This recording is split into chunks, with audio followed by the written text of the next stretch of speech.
Hello friends, एक बार सभी का स्वागत है आपके अपने YouTube चैनल गुरु आर्यभट्ट में।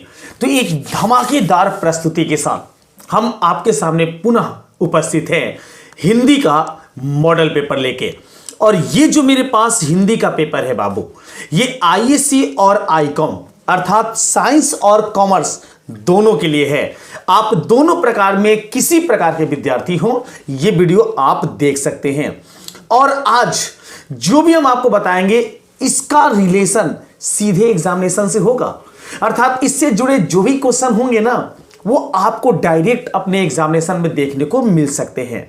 तो आइए देखते हैं कि आज की इस ऑब्जेक्टिव सेशन में कितने प्रश्नों का आप सही जवाब आसानी से देख सकते हैं। तो देखते हैं कि पहला क्वेश्चन जो मेरे पास आज का है वो ये है आपके स्क्रीन पर। इसका जवाब क्या आपको पता है? अगर पता है तो जवाब देने का प्रयास करेंगे, नहीं तो आइए समझाते हैं क्या होता है इस पहले क्वेश्चन का जवाब। प्रश्न है कि अर्धनारीश्वर शीर्षक पाठ के लेखक कौन है? अर्धनारीश्वर जो शीर्षक है, इस पाठ के लेखक का नाम बताना है। ऑप्शन 4 थे मोहन राकेश, उदय प्रकाश, रामधारी सिंह दिनकर या फिर मलयज। तो हम आपको बता दें, अर्धनारीश्वर शीर्षक जो कहानी है, इसके शीर्षक के लेखक हैं रामधारी सिंह दिनकर जी, अर्थात मेरे पहले क्वेश्चन का सही आंसर होगा ऑप्शन नंबर सी। हम आपको यह बता दें कि आपके बुक के जो आपका बुक है उसके पहले आप सारे शीर्षकों के लेखक के नाम याद कर लीजिए। 3 से 4 नंबर के क्वेश्चन आराम से आपको एग्जामिनेशन में मिल जाएंगे। इसी पर दिखाते हैं आपको दूसरा क्वेश्चन। सेकंड क्वेश्चन क्या है ये देखते हैं। प्रश्न है कि शिक्षा शीर्षक संभाषण के वक्ता कौन है? मतलब शिक्षा जो शीर्षक है, इसके संभाषण के वक्ता कौन है, बोलने वाला बताना है किसका कौन है। ऑप्शन यहां भी 4 मिलेंगे। तो इस दूसरे प्रश्न का हम आपको आंसर बताएंगे बाबू, ऑप्शन नंबर सी जे कृष्णमूर्ति, अर्थात इस क्वेश्चन का भी सही आंसर होगा ऑप्शन नंबर सी। चलिए थोड़ा सा हम तेज प्रश्नों को करने का प्रयास करेंगे ताकि आप प्रश्नों को जल्दी जल्दी समझ लें और अपने एग्जामिनेशन में इसे आराम से बना सकें। तीसरा प्रश्न, मलयज का मूल नाम क्या था? मलयज का मूल नाम था और वो था भरत जी श्रीवास्तव। इस प्रश्न का सही आंसर होगा ऑप्शन नंबर ए। चौथा देखिए, प्रगति और समाज किस विधा की रचना है? प्रगति और समाज की रचना जो है ये किया गया है मुख्य रूप से ऐसे निबंध जो आलोचनात्मक होता है, मतलब जिससे आलोच अर्थात किसी के चरित्र को दर्शाया जाता है, ऐसे कहानी को हम लोग बोलेंगे। ऑप्शन नंबर ए में दिया हुआ है आलोचनात्मक निबंध। चौथे का भी सही आंसर होगा मेरे प्यारे बच्चों ऑप्शन नंबर ए। चलिए आगे हैं आपके अगले क्वेश्चन की ओर। अगला प्रश्न आपकी स्क्रीन पर है 5वें नंबर में। इसका जवाब देखते हैं क्या होता है। उसने कहा था, किस प्रकार की कहानी है? उसने कहा था, आप अपने बुक में ये कहानी को आराम से ध्यानपूर्वक पढ़े होंगे, नहीं पढ़े हैं आइए इसका आंसर हम आपको बता देंगे कि उसने कहा था ये कर्म प्रधान था, मतलब कर्म करने वाले की प्रधानता इस कहानी में बताई गई है। इसलिए इस प्रश्न का सही आंसर होगा ऑप्शन नंबर ए, कर्म प्रधान। चलिए इसके बाद अगला प्रश्न हमारे प्यारे बच्चों है नंबर 6 में। इसका जवाब देखते हैं होता क्या है। प्रश्न है कि सिपाही की मां शीर्षक पाठ के रचयिता कौन है? देखो दूसरा क्वेश्चन आ गया मेरे आज के सेशन में। पहला क्वेश्चन मिला था, दूसरा क्वेश्चन मिला था और आपको यहां देखिए 6ठे नंबर में एक और क्वेश्चन आ गया। तो सिपाही की मां के रचनाकार जो हैं वो है मोहन राकेश जी, अर्थात इसका सही आंसर हमारे प्यारे बच्चों होगा ऑप्शन नंबर डी। इसी बात को देखते हुए आगे बढ़ते हैं और दिखाते हैं हम आपको आज का 7वां क्वेश्चन। प्रश्न क्या है बच्चों? तो ओम प्रकाश वाल्मीकि के माता पिता का नाम क्या था? ओम प्रकाश वाल्मीकि मतलब वाल्मीकि के माता पिता का नाम क्या था? तो उनके माता का जो नाम था वो था मकुंती देवी और पिता का नाम था छोटन लाल। और ये दिख रहा है हमें ऑप्शन नंबर ए में, अर्थात मकुंती देवी और छोटन लाल इस राइट आंसर। इस प्रश्न का मेरे प्यारे बच्चों सही होगा ऑप्शन नंबर ए। चलिए 8वां प्रश्न स्क्रीन पर है। इसका जवाब जानते हैं क्या होता है। प्रश्न है कि भगत सिंह का जन्म कब हुआ था? तो भगत सिंह का जन्म जो हुआ है यह हुआ है 28 सितंबर 1907 ईस्वी में। अच्छे से याद रखेंगे, 28 सितंबर 1907 ईस्वी में इनका जन्म हुआ था और यह दिया गया ऑप्शन नंबर बी में, अर्थात 8वें का सही जवाब होगा ऑप्शन नंबर बी। नवा देखिए, नवे प्रश्न का जवाब देते हैं। क्या होता है आपको बताना है कि सदा नीरा किस नदी को निमित्त बनाकर लिखा गया है? सदा नीरा जो है वो किस नदी को निमित्त बना के, मतलब किस नदी के व्याख्या के बारे में यहां बताया गया है सदा नीरा में? तो सदा नीरा में सबसे ज्यादा व्याख्या किया गया है गंडक नदी का, इसलिए इस प्रश्न का सही जवाब होगा मेरे प्यारे बच्चों ऑप्शन नंबर बी। आइए 10, अगर आपको ये क्वेश्चन आसानी से समझना है तो एक बार बुक के सारे आप लेखक के नाम, कवि के नाम याद कर लीजिए और हो सके तो बुक के सारे भागों को ध्यानपूर्वक पढ़ लीजिए। और वैसे आप भी जानते हैं कि व्याकरण का जो सेक्शन होता है वो काफी इजी होता है। बहुत जल्दी व्याकरण का सेक्शन भी यहां आपके सामने रखा जाएगा या आएगा अभी आगे। 10 देखिए, धांगड़ शब्द का अर्थ ओराव भाषा में क्या है?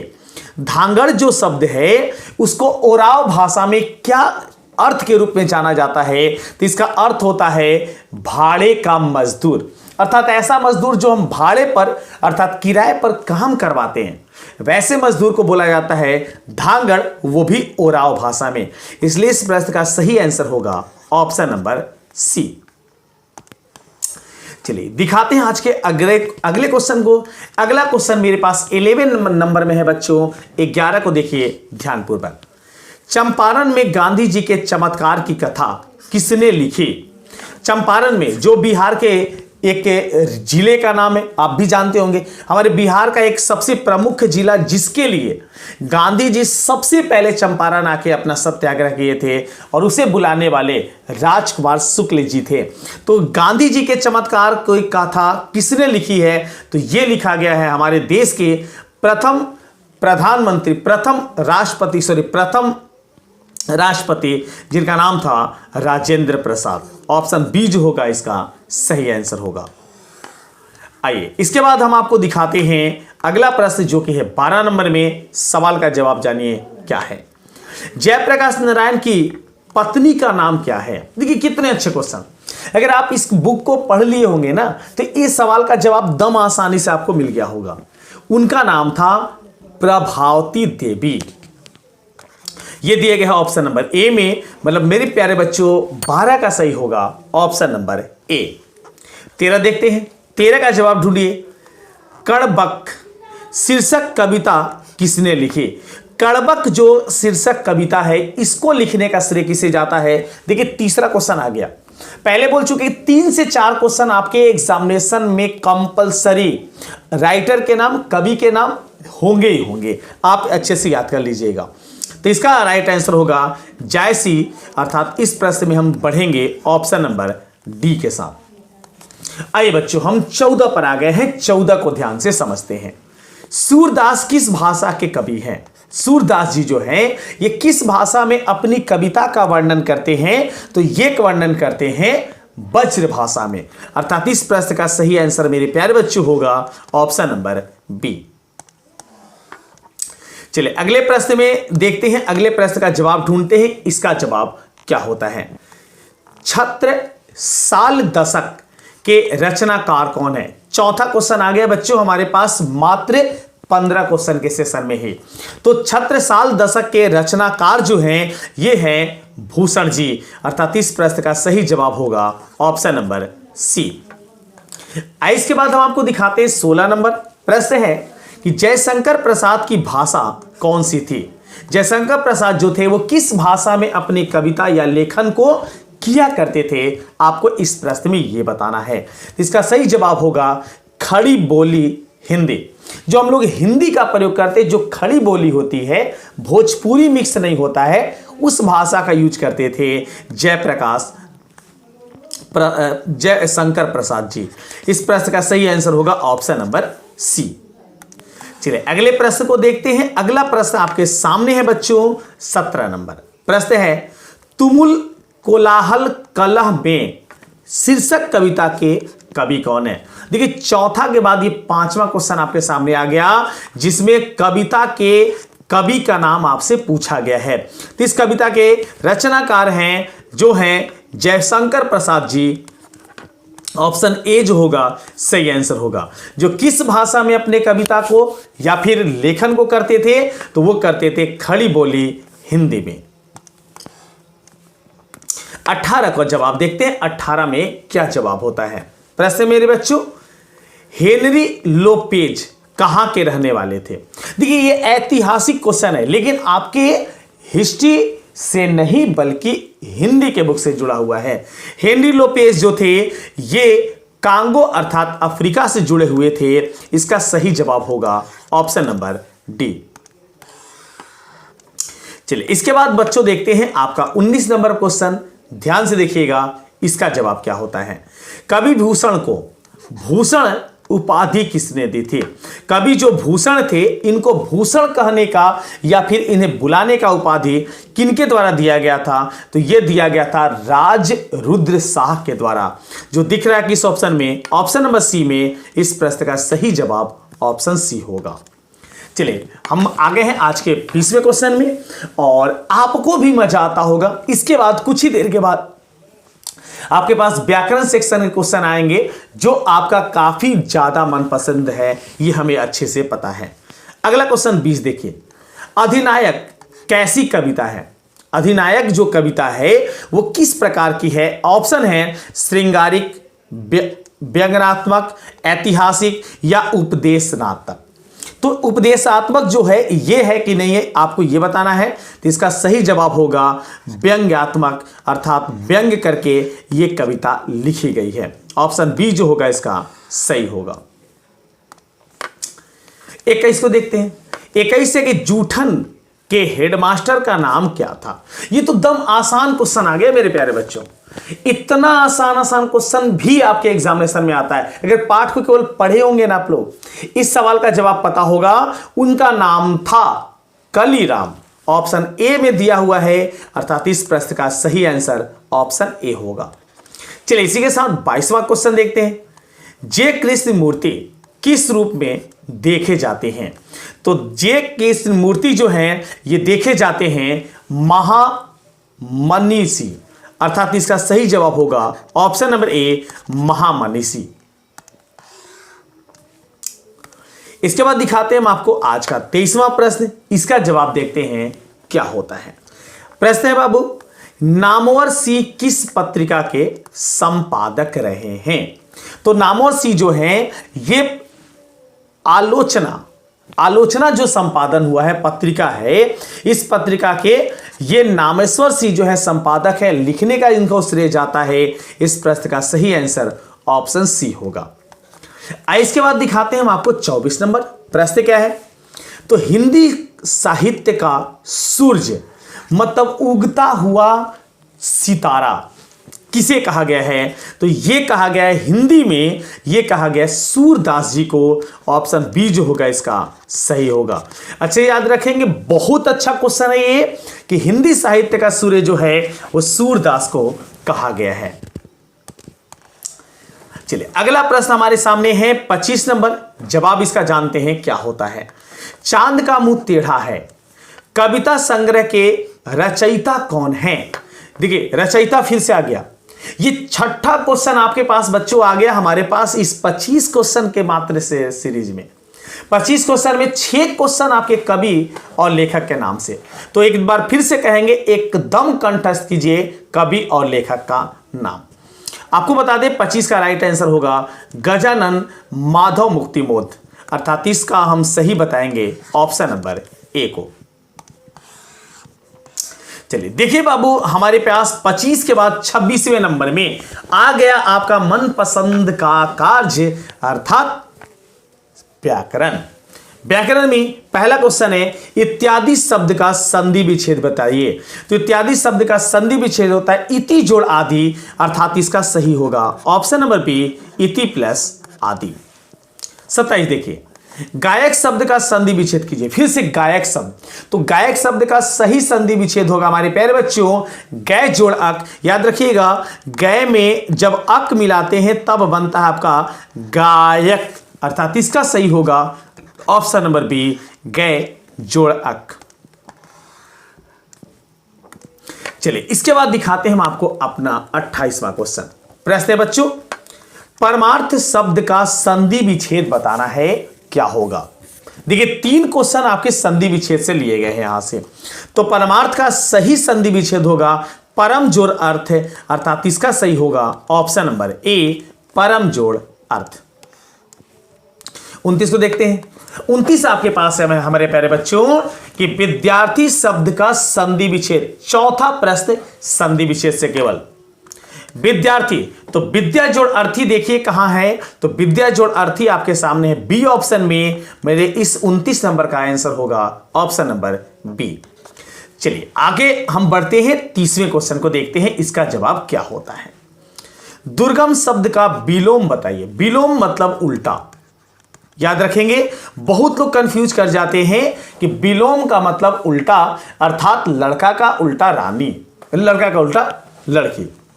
तो दुर्लभ का सही अर्थ होगा, अर्थात सही होगा विलोम शब्द सुगम, अर्थात इसका सही जवाब होगा ऑप्शन नंबर बी।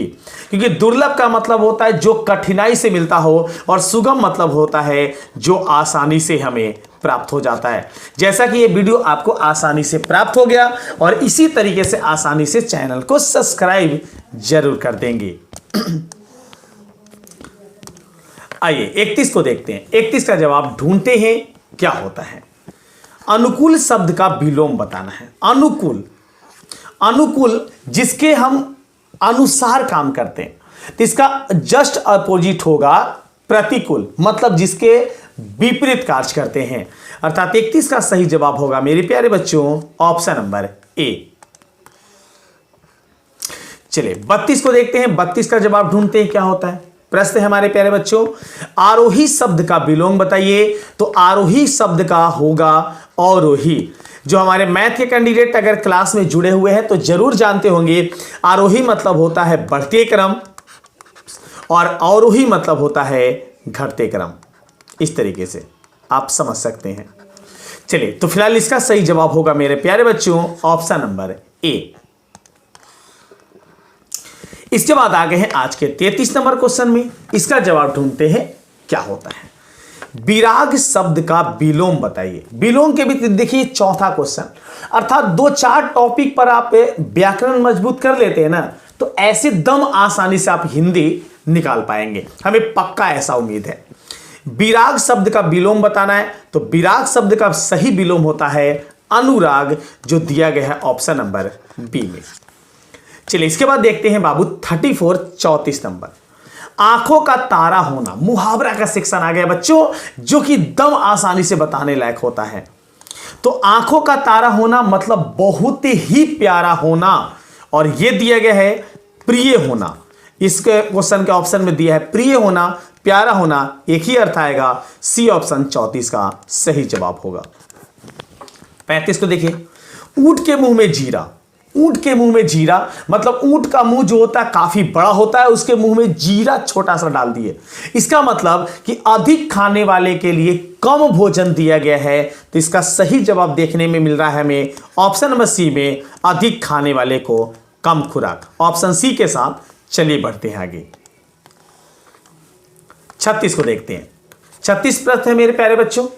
प्रश्न है कि कान काटना मुहावरे का अर्थ क्या है। कान काटना, तो कान काटने का सही अर्थ होगा और वो हो जाएगा आपका चतुर होना। क्योंकि किसी को उसी के सामने चतुराई से उसे धोखा दे देना, धोखा दे देना मत कहिए, उसको कहिए कि मात दे देना, उसके चतुराई का परिचय दे देना, इसको हम कहते हैं कान काटना। इसलिए इस प्रश्न का सही जवाब होगा ऑप्शन नंबर बी। 37 देखिए, घी के दिए जलाना मुहावरे का अर्थ बताना है। घी के दिए जलाने का सही अर्थ बताइए। तो घी का दिया कब जलाया जाता है, जब हम खुश होते हैं, मतलब इसका सही जवाब होगा प्रसन्नता व्यक्त करना। इस प्रश्न में हम बढ़ेंगे ऑप्शन नंबर बी के साथ। चलिए इसके बाद प्यारे बच्चों आ गए हैं हम आपके 38 नंबर क्वेश्चन में। प्रश्न देखिए इसका क्या होता है जवाब। नगर शब्द का विशेषण बताइए। देखिए नगर शब्द का आपको बताना है विशेषण। विशेषण किसको कहते हैं? जो संज्ञा या सर्वनाम की विशेषता बताता हो। इतना तो आप पढ़े होंगे। तो नगर का सही संधि विच्छेद हो जाएगा नागरिक। ऑप्शन बी जो होगा सही जवाब होगा। चलिए बच्चों हम आ गए हैं आपके पास 39 नंबर में। 39 का जवाब देखिए, इसका जवाब क्या होता है ध्यान से देखते हैं। रंग शब्द का विशेषण बताइए। देखिए विशेषण का अब सेक्शन चलने लगा।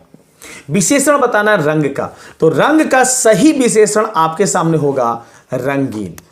रंगीन ऐसे रंगबाज भी हो सकता है, लेकिन यहां पर सही आपको चयन करना है, इसलिए इस प्रश्न का सही जवाब सी होगा। चलिए इसके बाद बढ़ते हैं आपके 40 नंबर प्रश्न की ओर। 40 का जवाब देखते हैं क्या होता है। पत्थर शब्द का विशेषण बताइए। पत्थर शब्द का सही विशेषण बताना है, तो पत्थर शब्द का सही विशेषण शब्द हो जाएगा पथरीला। ऑप्शन बी के साथ बढ़ेंगे आगे। ऑप्शन बी इस 40 का सही जवाब होगा। 41 को अब मिलाते हैं। 41 में क्या जवाब होता है एक बार बताते हैं। भारत शब्द का विशेषण होगा, फिर से देखिए विशेषण आ गया, तो भारत शब्द का सही विशेषण होगा भारतीय अर्थात इंडियन। इसका सही जवाब होगा ऑप्शन नंबर ए भारतीय। 42 को देखते हैं। 42 हमारे पास है कि जीव जंतु कौन सा समास है। तो देखिए जीव जंतु में ये आपके पास एक डैश दिया हुआ है, तो जहां डैश देख लें, जैसे आपको एक भाई बहन जो होता है वर्ड बाबू, तो भाई बहन में देखिए ऐसे मिल जाता है डैश। ये देखिए डैश मिला। माता पिता, इसमें भी आपको ऐसे डैश लिखने को मिल जाता है। तो जिसमें ये आपके सामने डैश आ जाए वो बाबू होता है द्वंद्व समास। इस प्रश्न का सही जवाब होगा मेरे प्यारे बच्चों ऑप्शन नंबर डी। 43 को देखते हैं। 43 का जवाब क्या होता है समझते हैं। प्रश्न है नीलांबर शब्द कौन सा समास है। नीला है अंबर जिसका नीला अंबर होता है उसे नीलांबर कहते हैं। यह मतलब अपने शब्द को छोड़ के किसी अन्य को संबोधित कर रहा है, तो ऐसे को हम बोलते हैं तत्पुरुष समास। अर्थात 43 का मेरे प्यारे बच्चों सही होगा ऑप्शन नंबर सी। चलिए इसके बाद आ गए हैं बच्चों हमारे पास 44 नंबर। जवाब इसका देखते हैं होता क्या है। भरपेट शब्द कौन सा समास है। भरपेट शब्द कौन सा समास है आपको यह बताना है। तो भरपेट खाने वाला जो होता है वो काफी ज्यादा एक्साइटेड होता है, मतलब इसके दोनों शब्द आपके प्रधान हैं। 44 का सही जवाब होगा अव्ययी भाव समास। अर्थात इसका सही जवाब हम बोलेंगे ऑप्शन नंबर बी को। आइए इसके बाद दिखाते हैं हम आपको 45 नंबर। चिड़ीमार शब्द में कौन सा समास है। चिड़ीमार मतलब चिड़िया मारने वाला। चिड़िया मारने वाला ऐसे शब्द का संधि विच्छेद अगर करते हैं विग्रह करके तो आपका जवाब जल्दी मिलता है। तो 45 चिड़िया मार जो होगा, चूंकि एक नए व्यक्ति को एक अन्य व्यक्ति को संबोधित किया जा रहा है, इसलिए सही जवाब होगा ऑप्शन नंबर ए तत्पुरुष समास। आइए 46 देखते हैं। 46 बच्चों हमारे पास है। सभा शब्द कौन सा लिंग है, मतलब आपको बताना है स्त्रीलिंग है, पुल्लिंग है या उभयलिंग है। तो 46 में हम आपको बता दें सभा जो है लगी हुई है या सभा लगती है, अर्थात स्त्री जाति का बोध होता है, इसलिए इसका सही जवाब होगा स्त्रीलिंग। ऑप्शन बी के साथ इस 46 में बढ़ चलेंगे आगे। चलिए आगे आ गए हैं आपके पास 47 नंबर। जवाब इसका ढूंढते हैं क्या होता है। जल शब्द कौन सा लिंग है। कौन सा शब्द का लिंग है। तो जल बाबू स्त्रीलिंग है। जल काफी मीठा होता है। ऐसे ऑप्शन के द्वारा आप इसको पकड़ सकते हैं। नहीं पकड़ने में आ रही है, याद रखिए जल कौन सा स्त्रीलिंग है, कौन सा मतलब लिंग है, स्त्रीलिंग है। दल 48 देखिए, दल शब्द कौन सा लिंग है। दल शब्द में कौन सा लिंग आएगा। तो दल शब्द जो होगा बाबू वो एक पुल्लिंग है। इसका सही जवाब हम बताएंगे ऑप्शन नंबर ए। चलिए उम्मीद करते हैं आज का वीडियो काफी ज्यादा आपको पसंद आता होगा।